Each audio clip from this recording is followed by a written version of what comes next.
তাদের গ্রামের শেষ মাথায় ছিল একটা বিশাল তেঁতুল গাছ।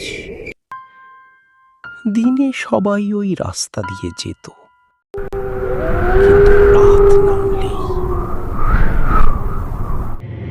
ওই গাছের দিকে তাকানোর সাহসও কারো ছিল না। কারণ রাত 12টার পর ওই গাছ থেকে ভেসে আসতো এক মহিলার কান্না। আর সেই রাতেই হারিয়ে যায় একজন।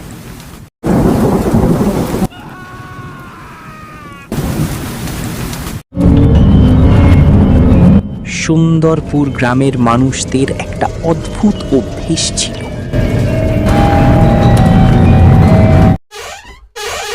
সূর্য ডুবলেই সবাই বাড়ির দরজা বন্ধ করে দিত, কারণ তারা জানত রাত নামার পর ওই রাস্তায় কিছু একটা ঘুরে বেড়ায়। আর সেই কিছুটার বাস ছিল গ্রামের শেষ মাথার তেঁতুল গাছে।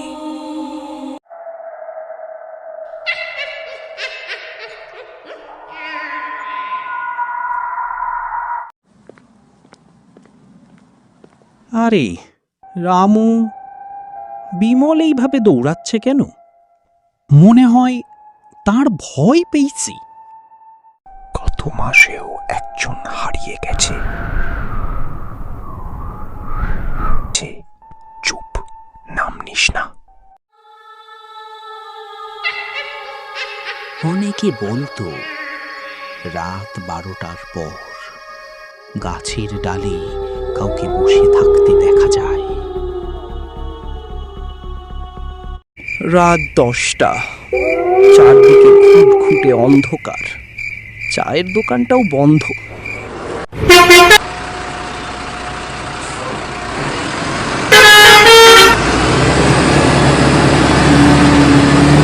রবি বাস থেকে নামলো।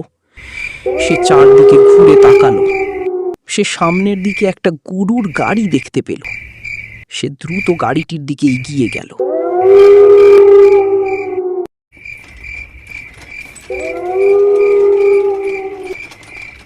আচ্ছা কেলটুদা, তুমি কি রোজই এত রাত অবধি গাড়ি চালাও? তোমার ভয় করে না? আহার ভাই, ভয় করে কি হবে? গরিব মানুষের পেট কথা শোনে না। ক্ষুধা বড় বালাই রে ভাই, তাই তো আমাকে রাত জেগে কাজ করতে হয়।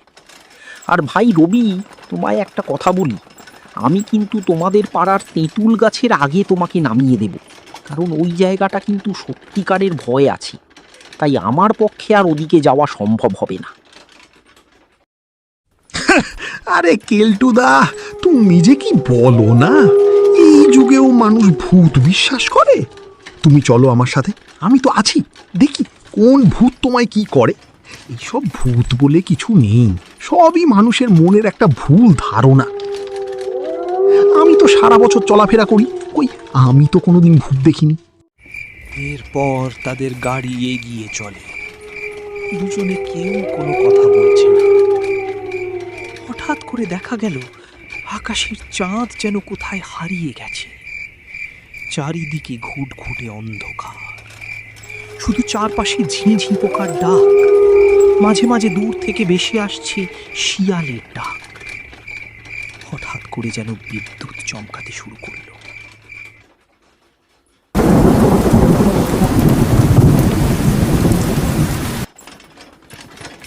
বুঝলে কেলটুদা, আকাশের অবস্থা আমার একটুও ভালো মনে হচ্ছে না।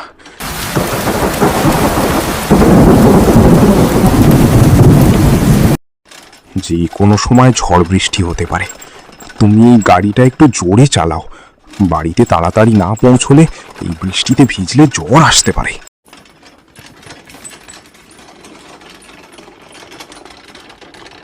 গাড়িটি বাঁশ বাগানের কাছে এসে পৌঁছালো। হঠাৎ যেন চারদিক প্রচণ্ড নিস্তব্ধতা। শুধু গরুর গাড়ির চাকার ক্যাচ ক্যাচ আওয়াজ শোনা যাচ্ছে।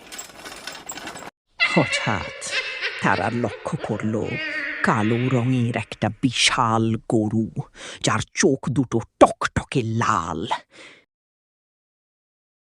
এই গরুটি তাদের দিকে দৌড়ে আসছে। বন্ধুরা, আপনারা যদি চান তাহলে এর পার্ট 2 আনব। কি রহস্যময় ঘটনা ঘটতে চলেছে আপনারা কমেন্টের মাধ্যমে জানাবেন।